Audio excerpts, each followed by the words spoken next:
Hello, it's Sean from Tested. Hello, it's Jeremy from Tested.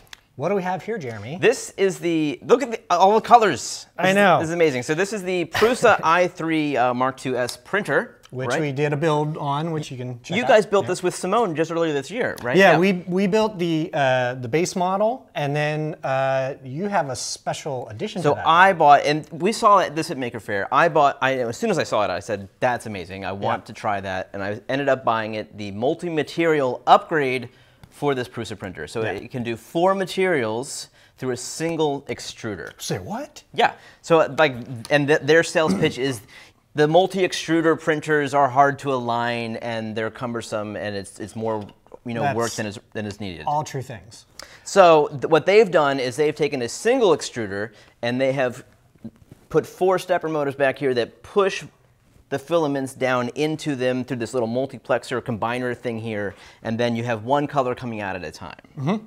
And I've seen this approach a few different times, like at 3D printing trade shows and Maker Faire and stuff. Really? None of them, I've seen none of them come to fruition. So it's prototypes. It's or just failed Kickstarters, vaporware, like all that kind of stuff. And we should also back up a minute and talk a little about the history of multicolor printing, because it's always been a problematic thing. I have one of the earlier commercial ones. I have the MakerBot 2X. Okay. It was their experimental printer, and it had 2 heads on it that you could do 2 different colors or support, dissolvable support, like all that kind of stuff. That's part of the sales pitch behind multi-material, right? Yeah. Is you can do 1 standard plastic and then 1 dissolvable support material. So that if you want to do crazy supports that you couldn't otherwise clip out, dump it in water and it dissolves. And the 2X was problematic because it had 2 nozzles that needed precisely aligned. I mean, precisely. Yeah. And there was no good mechanism for precisely aligning them. It was literally like, and trying to tighten with, it was a nightmare. So if they ever went out of whack, it was terrible, because what would happen then is anytime you're trying to do any kind of print, it didn't have to be a dual print, the second nozzle, if it was just a little off, would hit the print and knock it off the bed, or and then this was a torture test. This is actually, let's go back actually ever in 2014. Wow. Yeah, 3 years ago. I did the tested sign, and originally I tried to do this as a dual color print on the 2X, and this is a torture test because you got white and black, and it is almost impossible to not get any black in the white. So I ended up doing this as completely separate pieces that I glued together afterwards. And lots of hobbyists have gone on Thingiverse and downloaded multi-part prints that you print in different colors and then assemble them together, kind of like that. Yeah. But that's sort of what we've said, that's what we've been taught we need to do. Right. And then we move along to something more recent, the Ultimaker 3, which was a really big deal. I've got one at home that I use all the time. So that kind of avoids the print head hitting thing, right? Yeah, it's interesting. It actually does have 2 print heads, or the print cores they call them, and they have a mechanism where it lifts one out of the way, so it lifts it up and down, and it works great. But it's only 2. It's only 2 colors, or 1 support. And how much is it? $2,500? Yep. So, and it is a fantastic printer. No doubt. Like if you need a workhorse, for your business or whatever like that, it does a fantastic job. But it is hard to argue with 4 colors that obviously are working pretty well for less than half the price. Right. Like this printer, I think, is the Mark II's. Now that they've had the Mark III, this is now down even lower, $600, I want to say. And then the upgrade is $300 on top of that. Now, you can get this as a kit, or you can get it as a already pre-built. That's right. Can you get the multi-material pre-built? Or No. That's strictly a kit. Okay. And it's going to be an advantage if you've built it. Right, because you do have to take apart the extruder. Yes, having just done that, it is advantageous to have built it. For sure. But it wasn't too bad to put it all together. No, I wouldn't say so, especially if you've got some time on your hands and you're happy to take it slow and figure things out. You'll be all right. So let's talk a little bit about, first, do you want to talk about this, or should we talk a little bit about how you have to set up multicolor prints? Right, because that's 2 entirely different things. Well, let's take it from a hobbyist perspective. If you're like me, right? So if you like to print things for fun, you go on Thingiverse from time to time and print interesting things that are shared, or you have kids and they want to print things on the weekend, or you have visitors, just for fun. That you're going to see the multicolor and you're going to say, who wouldn't want that? That's awesome. And then you're going to go on Thingiverse and you're going to discover there's 10 to 15 things. So there aren't a ton of multicolor things for you to download right now because we'll be seeing more. Yeah. I would hope so, but there is a process involved in either coloring models that already exist or in making your own, you know, from scratch. Right. You have made your own from scratch with the tested logo. Yeah. And what did you use to model this? This was done in Cinema 4D, which is kind of like Maya. Right. You can do it in anything. But it's just there's a very specific process that you have to go through to get there. So basically, you need separate geometry, separate STLs for every color, right? And they all, like, they're right next to each other. Everything's adjacent. Exactly. So basically what I did for this, because we wanted to see how this kind of worked. Yeah. So I did, the test goes the whole way through. So these are models that are as thick as this. And then the ED, we did a really thin one that floats on top because we wanted to see how the different colors interfaced. And I wanted to see how the bleed was and all this kind of stuff. Yeah. So this was literally tested was its separate model. And what I did is I extruded it and made them really thick. And then I used that to cut the holes out of the bubble. And then you just bring those models in together. So they're literally, there is no gap or anything because they fuse together then when they print. So all the orange, the gray, and everything were separate models that were right up against the bubble part.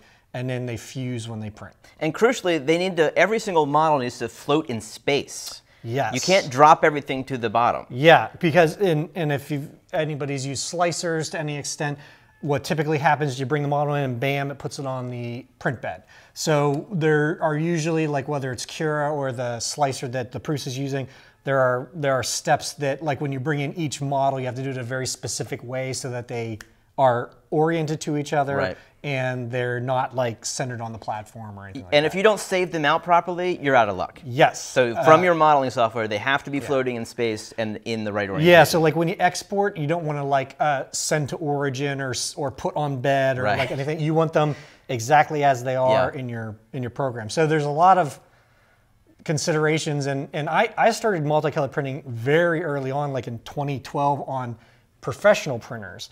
And oh my God, there was very strict rules for how you had to export everything because the way the software would read the models, like if you had one little black piece that was put in the wrong way, it would just automatically make the whole thing black instead of multicolor. Like it was like, yeah, it was a thing. How many colors were those doing in 2012? On the particular one I was using is the Object 500 was a resin printer, and you could put in 2 different cartridges. So you could put like a white and a black in, and you could do white, black, and then about 3 shades of gray. Oh, it would blend mix them. Yeah, that's cool. So I had a decent color palette. That's what I did the octopus with. Got it. And but it was a pain in the butt. Now I posted some pictures on Twitter, and I did get already the question, can this blend? And the answer is absolutely no. No. You are printing with these 4 colors, these 4 materials only. It doesn't mix and match. Like it would be great if you could have red, green, and blue and then have a rainbow down there. It'd be tough. That does not work that way with this generation. Hopefully someday. We were discussing that. Are they going to do something crazy like 1 layer yellow, 1 layer blue, and then you get kind of green? Yeah, but that would be crazy. Yeah, I actually have a thought along these lines with using transparent filaments, but we'll talk about that later. Okay, all right. Can we talk about some of the prints? Yeah, so let's talk about getting it set up on here and how the prints and everything turned out. So yeah, the build process, how long would you say that took? Maybe 4 hours? Yeah. 3 hours? It really wasn't bad at all. It wasn't too bad. And then you go into this, you preheat the head, you hit insert all filaments, and then you just start plugging them in back here. You have to flash new firmware, right? You do need special firmware because this is completely a different amount of space from the stepper to the head than it used to be. Yeah. So it needs to know that. And then you're using slicer, and then you're choosing either the multi-material or the single mode. Yeah. So yeah, it complicates a few steps. And we should also point out, we didn't put up here because it takes up space, but you need then a tray of 4 spools. So you need a little bit extra room to handle that. And it comes with this, which is fantastic. Yeah, and it's great. So this sits right behind. It has these little tubes that come out, and these then feed up into the steppers. So you need to allot a little bit more space than you normally. Yeah, this goes behind it. Yeah. And as I said, this could be 4 colors, or you could maybe add in a dissolvable support material if you wanted to. Right. So let's talk about some of the things that I learned printing these things at home. Look great. So first of all, the benchy. These benchies were straight from the SD card. So these were provided. The G code, raw G code, was provided by Prusa. So they are actually at 200 micron. For those who don't know, that's 0.2 millimeters per layer. Yeah, and for those who don't know, the Benchy is kind of like it's a benchmark model for testing prints because it has a lot of little features that kind of torture test different methods of printing in detail and stuff. And the guys who modeled Benchy kindly gave away a multi-part model, so you can actually grab different parts of it and color it however you want. So by comparison, this is a 150 micron, so slightly higher res, single color, and the difference, we'll get a nice close-up of it, is pretty dramatic. The single color does look better. It's fantastic. Yeah. And there's some reasons why it looks better. Absolutely, and like primarily the white on this one is it's just nasty. It's just gummy, and that's because it does matter how much material is below whatever it is that you're printing on, and how much it gets to print in order to get sort of warmed up, even in a small amount of space. Right, and I think part of the problem you're running into is when it draws the regular Benchy, when it gets to that door trim, it's just it's just making one continual circuit. Exactly. But on this, it's got to be like, beep. That's it's like, it's just trying to squeeze out that little bit. So I'm not surprised that it got a little messy there. But, I think you can tweak it. You can get the black ones a little bit better. I think you could evolve your technique, your temperatures, and your speeds, and probably dial it in better. And you should talk about these. So yeah, these are the waste towers, is what I call them. There's an actual official word for them. I forget what it is. Purge tower. Thank you. It's a few different things. Yeah. And this is what it uses to purge one color as it transitions to the next. So it'll draw the black, and then it will move the head behind it, and it will and just purge all of the black out. Right, and that's how we got this beautiful no black boogers in the white, which is commendable. That's unheard of. So yeah, it's certainly wasteful. So if you're thinking, I don't want to waste any of my precious PLA filament, you know, you're out of luck, because this is a wasteful process, not just with filament, but with time.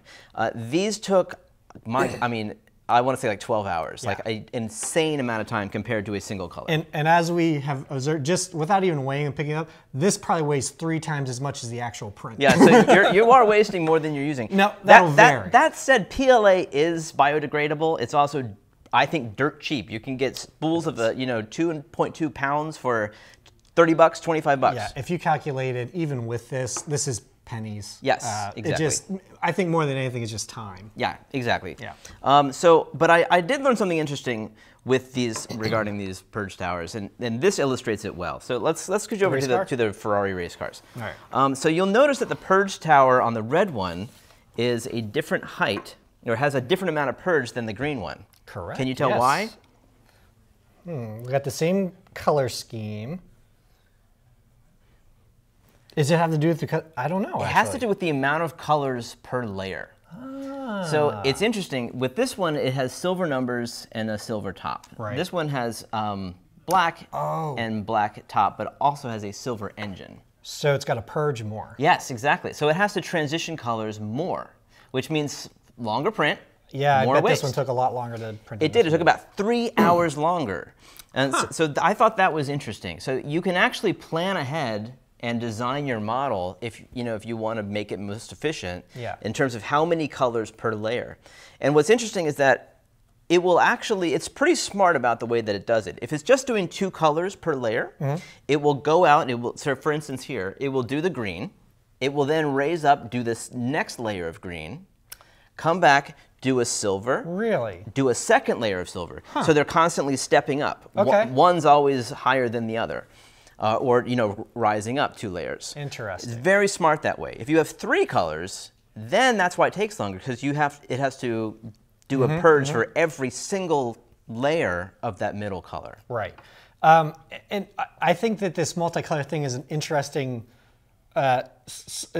topic too, because I think you also have to question sometimes, is it make more sense to do multicolor or as separate pieces? Right. So for example, the race car here has separate wheels, but the wheel, I'm assuming the black and the silver wheels were printed as a multicolor print. Exactly. Okay. But so if we wanted these numbers embedded in this trim, that totally makes sense to do as a multicolor print. But do we want to do maybe the silver hubs as a separate thing and then glue them together? Yes, you totally could do that. Especially if you wanted to do like a Ninja Flex or something for the wheels, which would feel rubbery. Yeah. That's something, this does not support flexible filaments, so you have to consider that. Because it's using, for those not familiar, you have direct drive, which is where the motor driving the filament is on the head, which is what it originally was. And then this is more of a Bowden setup where it's pushing it from the back, which typically does not work well with the bendy stuff unless you go up to like the 3 millimeter, the heftier stuff. Right, yes. So this was an interesting print. As you can see, it got a little smudgy around the eye. This was a single color STL that was modified to be multicolor. And the way that most people do that is using mesh mixer, where they will sort of circle geometry and then cut that off into a separate object. Yeah. But it's nasty. I mean, it's messing with geometry in ways that you would never do if you were modeling by hand. No. So, now, I'm going to say, was this white or is this, because it has a little bit of a pinkish hue to it. Right, yeah. Well, that's an interesting question that is best illustrated by Mr. Stormtrooper over here. Yeah. There is going to be bleed. Now, we didn't notice it with this because, this is clean. Because you only notice it layer to layer. If you're looking at a single layer on top, you're not going to see it. Oh, yeah, I can see, I mean, it's not severe, but there is. He's got gray boxers on. It almost looks like you can see through his white outfit into like a black layer underneath, but actually the white has been colored slightly black. Interesting. So if anybody has changed filament, you get that, especially going from a dark color to a light. Yeah. You have to like run it for a while to purge out every little bit of that color, and that can be hard to do. Like sometimes I let it purge, like, oh, it's looking good, and all of a sudden, bleh, you just get this hidden blob from somewhere inside there. Exactly. So I could see this is particularly challenging. But normally, if you're purging out your old color, it's only going to contaminate the first couple layers. Yeah. With this, you're actually contaminating every layer, and any layer that shares a color. You know, and another interesting thing, I experienced this when I was doing my multicolor print on the professional stuff. So a really good example is I was printing out a little plaque with text on it that went in the octopus, right? Real tiny, and it could print text that small. It was amazing. Yeah. So what I did was I did very similar to what I did here on the tested sign, where I just floated the letters on top of a white plaque. So it was a white plaque, black lettering. And it printed out, and all of the black was like translucent. It was like you could see right through it. It was like it was done in like smoked acrylic or something. I'm like, what the? And what it was is that what I didn't take into consideration was that the layer heights at that size were so small and thin that you got bleed through from what was behind it. So, you know, so sometimes you might get this kind of effect just by that. Like if there was a big black chunk behind just like one wall or two walls of white, it might actually bleed through color-wise. So that then I had to go back and recreate that plaque by doing this, where I made the letters really thick so it was black the whole way through, so there's nothing to bleed through. It's like it's a mind bender sometimes. I think I need an illustration. Well, the black and white is a worst case scenario. Yeah. So you can see it a little bit with this red. You can see a little coloration of black in the red. Just a tad. But it's not too bad. Honestly, it's not a deal breaker. And what I want to see is a setting in Slicer where I can adjust how much purge it does. And I can't find that. I don't think that that's in there. I'm guessing that's going to come. Yeah, it's because this is still relatively new for them, and, and I don't think a lot of people are probably getting it. So, and I think that you'll see tweaks for that. Like, I know when the Ultimaker 3 came out, there was a lot of problems with the purge tower. It would fall over, or it wasn't wiping well enough. Funny. And like, because the first time I did this on the Ultimaker 3, I did get boogers. That's been since they fixed all that, but it's just software updates, and then you can now modify how big it is, how much it purges each layer, how solid it is. You know. All right. So this is a good time to point out you are stuck with Slicer for this. So, and I mean the Slicer called Slicer, SLIC3R. That is, Prusa has a version of that they have, you know, like their flavor of it. Exactly, like it's open source, so they've taken it and they've made their own version of it that's made for the multi-material. You can't use Simplify 3D or Cura in order to print with this right now. I looked into that. Yeah, Simplify is not set up for it. Yeah, I would like to see that eventually. I would love to see Simplify add that. Now I used it to set up this, and it was pretty straightforward. Having now gone through a bunch of them, how was your feelings on the software? Like how that all worked? Well, I mean, if you're comfortable with Slicer, it's okay. I mean, especially grabbing models that already exist. You basically grab all your STLs, you drag them as a group onto the build platform, and it says, hey, you look like you're trying to do multicolor. Yes, I am. You click, and then you go in and you assign your extruders 1, 2, 3, and 4 to the base, to all the STLs that you dragged in. It's actually quite simple. Then you just select print settings as normal. I found even more than normal, I wanted to print at a higher resolution. There's something about multicolor that really shows the layers. You know, you can really see, especially like in his brow, you can see those. It's like looking at a low-res pixel image. So I wanted to go up to 150 microns. So the cars were at 150, and Ironman over here was at 150. Which turned out, a little bit goes a long way. But yeah, no, the slicer was pretty straightforward. I was still able to use Octoprint.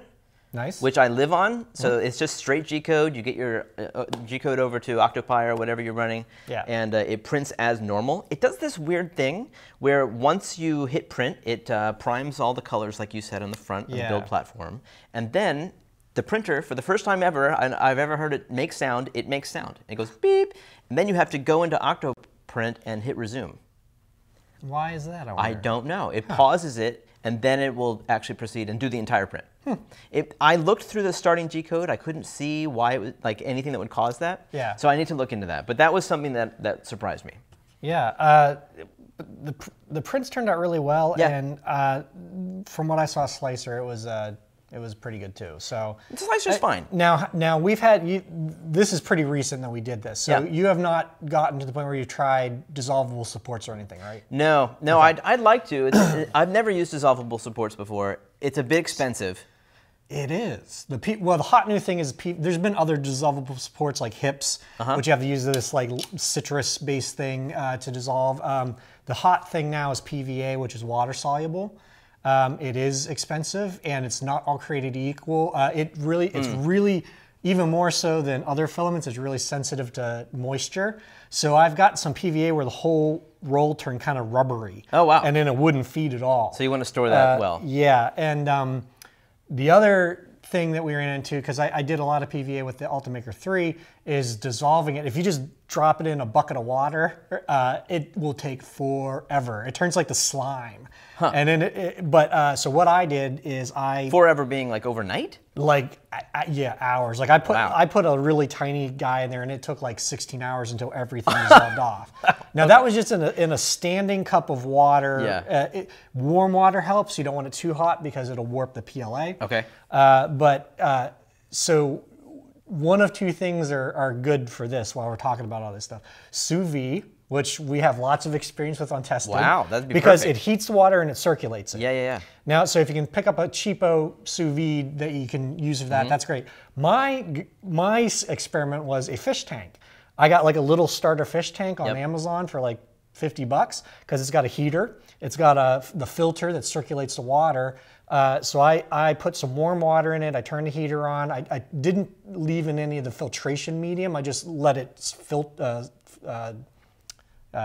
circulate the water, and that worked really well. Nothing got clogged up. It cleaned it off in a matter of hours. So those are some things to try out if you delve into the dissolvable supports. Yeah, I will probably be giving you a call about that. One quick note about these purge towers is that it's not all waste. If you're at a point in your model where it's just one color, like his thighs, and you see white here, this is almost empty. This is 1% infill, if that. It's just a rectangle with a in the middle, just enough to allow you to print on top of it. So it's worth noting that this is not solid.